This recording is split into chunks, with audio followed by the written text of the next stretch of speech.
नमस्कार, मेरा नाम प्रिंस मिश्रा है और आप एक न्यूज़ 24 देख रहे हैं। बिहार सरकार के मंत्री संतोष सुमन ने आज अपने कार्यालय में जो है सदस्यता अभियान चलाया। उसके तहत जो है उन्होंने कहा है कि बिहार में हम लोग जो है 10 लाख सदस्य बना रहे हैं। ऐसे में 2025 का जो विधानसभा चुनाव होना है उनकी तैयारी अब जो है जोरों शोरों पर प्रत्येक पार्टी कर रही है। उसी तर्ज पर जो है हमारी पार्टी जो है लगातार बिहार के तमाम बूथ स्तर पर कार्यकर्ता को बनाने के लिए जो है काम कर रही है। ऐसे में हम लोग 2025 से पहले इसी सितंबर माह के अंत तक जो है 10 लाख सदस्यों को जो है जोड़ने का काम करेंगे और जो हमारे पुराने सदस्य हैं साथ ही साथ उनके साथ एक समन्वय स्थापित करके जो है 2025 का विधानसभा चुनाव होगा उसमें बेहतर रिजल्ट को लेकर काम किया जाएगा। पहले संतोष सुमन क्या कुछ कह रहे हैं उनके बयानों को सुनाते हैं। आपका फोटो कितना रहता है? चलिए, बहुत धन्यवाद। आप सब यहाँ आए हैं। आप सबको जितने मीडिया के साथी हैं, सभी प्रिंट मीडिया, इलेक्ट्रॉनिक मीडिया के सभी साथी को मैं हिंदुस्तानी आवाम मोर्चा सेकुलर के राष्ट्रीय अध्यक्ष होने के नाते आपको धन्यवाद ज्ञापित करता हूँ। आपको शुभकामना। आज हमारी जो बैठक है सदस्यता अभियान को लेकर थी। आप सबको ज्ञात होगा कि विगत 31 अगस्त को हमने इसका शुभारंभ किया था। अभी हम लोग 31 दिसंबर तक एक टारगेट रखे हैं कि इतने दिनों में हम लोग को 10 लाख सदस्य बनाना है पूरे बिहार में, और इसकी समीक्षा हम लोग कर रहे हैं। और आज सारे लोग जो इसमें लगे हुए हैं, बिहार प्रदेश में नहीं दूसरे प्रदेशों में भी आज यहाँ पर आए हुए हैं। सबसे वार्ता हुई है, सबके से ये वार्ता हुई है कि आप क्या प्रगति किए हैं, आगे क्या इसमें हम लोग सुधार कर सकते हैं।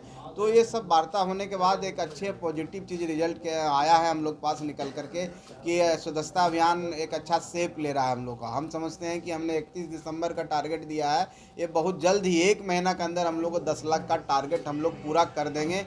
ये हमारी पार्टी के लिए एक सुखद बात होगी, एक अच्छी बात है। और आपके माध्यम से मैं जनता को, खास करके गरीब भाइयों को धन्यवाद देना चाहता हूँ कि जो इतना बढ़ चढ़ कर के हमारे सदस्यता अभियान में हिस्सा ले रहे हैं। हमारे पार्टी के प्रति इतना लोगों का आकर्षण बढ़ा है। निश्चित तौर पर जो हमारी नीतियां रही है गरीब वाली नीति, उसमें हम लोग सफल हो पाए हैं। और हम समझते हैं कि ये उत्साह जो हम लोग को मिला है जनता के आशीर्वाद के रूप में, निश्चित तौर पर हम लोग को ऊर्जा देगी। और ये ऊर्जा से हम लोग और ऊर्जान्वित होकर के आगे कार्य करेंगे। और सदस्यता अभियान जो 31 तारीख तक 10 लाख का हम लोग टारगेट दिए, हम लोग उसको डबल कर सकें, यही हम लोग सोच रहे हैं। और एक कार्यक्रम अभी 31 तक चलेगा, 31 दिसंबर तक एक मिशन मोड में सदस्यता अभियान के तौर पर, लेकिन ये रेगुलर चलता रहेगा, अनवरत चलता रहेगा। और हम लोग ज़्यादा से ज़्यादा सदस्य कैसे बनाएं इस पर काम कर रहे हैं। हमारे प्रदेश अध्यक्ष जी हैं, हमारे देखिए प्रफुल्ल माझी जी हैं, राजेश पांडे जी हैं, आदरणीय वीरेंद्र सिंह जी हैं, रमेश सिंह जी हैं, सभी साथी जितने भी सीनियर भी हैं, जो जिला अध्यक्ष भी हैं, सब लोग मिल के लगे हुए हैं। हम आशा करते हैं कि जिन उसूलों के लिए, जिन विचारों के लिए पार्टी की संरचना हुई है, गठन हुआ है, उन विचारों को आगे ले जाने में निश्चित तौर पर हम लोग सफल होंगे। ये सदस्यता अभियान के उत्साह से दिखता है। और बाकी बातें मैंने अपनी तरफ से की है। अगर आप साथी को कुछ ऐसा लगता है तो आप स्वतंत्र हैं, हमसे पूछें। विधानसभा 25 में होना है और एनडीए में हम लोग हैं। निश्चित तौर पर हम लोग की तैयारी चल रही है। सदस्यता अभियान भी एक तरह का तैयारी ही होता है, क्योंकि आप जनता से कनेक्ट होते हैं, जनता से वार्ता करते हैं और उनको अपने विचारों के बारे बताते हैं और उनको अपनी पार्टी में जुड़ने के लिए आप कहते हैं और आपके विचारों से प्रभावित होकर आपकी पार्टी में जुड़ते हैं।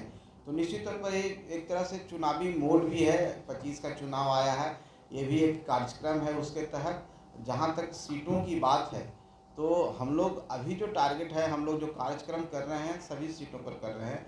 बिहार के सभी 243 सीटों पर हमारा इस तरह का कार्यक्रम चल रहा है। और हम चाहते हैं कि हर गांव, हर कस्बे में हम के कार्यकर्ता पहुँचें, हर घर का दरवाज़ा खटखटाएं। वो उसमें हो सकता है कि साल भर भी लग सकता है, तो वो काम करें। जहाँ तक सीटों का चयन की बात है, हमारी कोर कमेटी बैठी है एक बार, और हम लोग अपने हिसाब से देख रहे हैं कहाँ पर हम ज़्यादा मजबूत हैं, कहाँ पर हमारे कार्यकर्ता सक्षम हैं, जो चुनाव लड़ने को इच्छुक हैं और सक्षम भी हैं, ऐसे जगहों का हम चिन्हित कर रहे हैं और अपने साथियों के साथ बैठ के, जो हमारे आदरणीय साथी भी हैं, हमारे प्रदेश अध्यक्ष भी हैं और चाहे जिला स्तर के भी लोग हैं, उनसे वार्ता हो रही है और हम लोग एक सीट चिन्हित कर करके आप लोग को भी बताएंगे समय पर। और गठबंधन हमारा एनडीए है, तो एनडीए गठबंधन में बैठ कर हम लोग बात करेंगे, लेकिन जो फाइनल बातें हैं वो सबकी सहमति हो जाएगी, एनडीए के सभी घटक के साथ सहमति होगी, तभी हम लोग इस पर कुछ विचार देने में सक्षम हैं। में जासूस भेज रहे हैं और जासूसी करवा रहे हैं, नीतीश कुमार डरे हुए हैं। अब कोई व्यक्ति इस तरह की बात बोल रहा है तो अजीब सी बात होती है, हंसने वाली बात होती है कि आप तेजस्वी यादव जी यात्रा पर निकले हैं तो कोई जासूस क्यों भेजेगा उसके, क्या मैंने यात्रा पर निकले हैं तो जासूस भेज के हम लोग क्या पता करना चाह रहे हैं कि तेजस्वी यादव जी देखिए कहाँ सोते हैं, क्या खाते हैं, उनको डर लग रहा है कि कुछ केक कभी खा लेते हैं, कभी मछली खा लेते हैं, कहीं कुछ और ऐसा चीज़ हो जाए जिससे परेशानी हो, तो डर लग रहा है कि कोई जासूस उनके पीछे लगे। जासूस क्यों लगाएंगे हम, ये लोकतंत्र है, लोकतंत्र में सबको आज़ादी है अपना काम करने के लिए, जनता के बीच में जाने के लिए। अब जनता पर निर्भर करता है कि किसको आशीर्वाद देगी, किसको नहीं देगी। आप काम किए हैं, अगर आपका जंगल राज का अगर आपकी परछाई हट गया है तो आपको जनता जरूर प्यार करेगी, जरूर आपको आशीर्वाद देगी।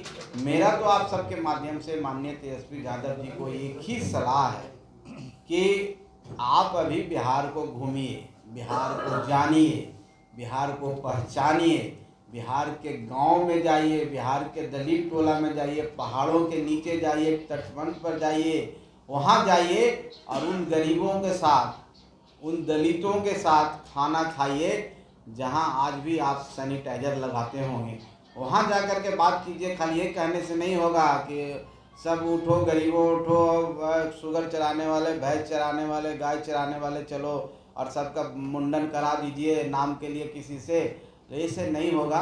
असली बिहार गाँव में बसता है, असली बिहार दलित टोलों में बसता है। निश्चित तौर पर वहाँ जाएंगे, उनसे वार्ता करेंगे, उनकी समस्याओं से रूबरू होंगे, तब परिपक्व होंगे। अभी तेजस्वी यादव जी हम नहीं समझते हैं कि राजनीतिक में इतने परिपक्व हुए हैं कि वो सपना देखें कि हम बिहार के मुख्यमंत्री बने। अभी तो थोड़ी समझ आई है तो एक ऑर्डर निकाल दिए हैं कि हरा गमछा कोई नहीं लगाएगा।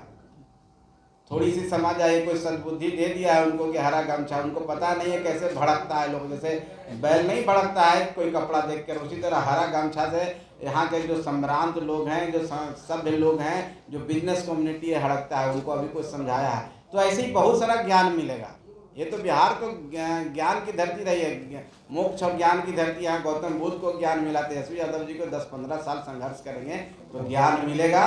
25 में कोई वैकेंसी नहीं है, एनडीए की सरकार पूरे बहुमत से आ रही है, अभी इंतजार करना होगा तेजस्वी यादव जी को। और उनका कोई स्पाई नहीं कर रहा है, कोई उनके पीछे नहीं लगा हुआ है। उनको सिंड्रोम हो गया है, जो व्यक्ति कमजोर रहता है ना तो लगता है कि कोई भूत है, परछाई है, उसी तरह से वो अभी कमजोर हैं, इतने सशक्त नहीं हैं, उनको उस तरह से हेलोसिनेशन हो गया है। तो आपने संतोष सुमन को सुना, उनका साफ तौर पे यही कहना था कि हम लोग पूरे बिहार में 10 लाख सदस्य बनाएंगे और साथ ही साथ तेजस्वी यादव पर भी उन्होंने जोरदार हमला किया है। उन्होंने कहा है संतोष सुमन ने कि तेजस्वी यादव अभी नादान है, उनको बिहार को समझने की ज़रूरत है। बिहार के गांव में जाए जहां अति पिछड़ा और पिछड़ी समाज के जो लोग हैं उनसे मिले और जहाँ छुआछूत की जो अभी भी दिक्कतें आ रही है उनके साथ जो है खाना खाए, ना कि सैनिटाइजर हाथ में लगाते हुए वो दिखते हैं। वो जो है कम से कम उन लोगों के बीच जाए और उनको जो है समझाने का प्रयास करे और अपने ओर आकर्षित करने का काम करे। और 2025 के विधानसभा में जो तेजस्वी यादव सपना संजोए हुए हैं कि हम लोग जो है मुख्यमंत्री बनेंगे, ये कदापि नहीं होने वाला है। बिहार है और बिहार को समझने में अभी उनको समय लगेगा क्योंकि वो अभी बच्चे हैं। ऐसे में आप लोगों की क्या प्रतिक्रिया होती है कमेंट बॉक्स में ज़रूर बताइएगा। फिलहाल धन्यवाद।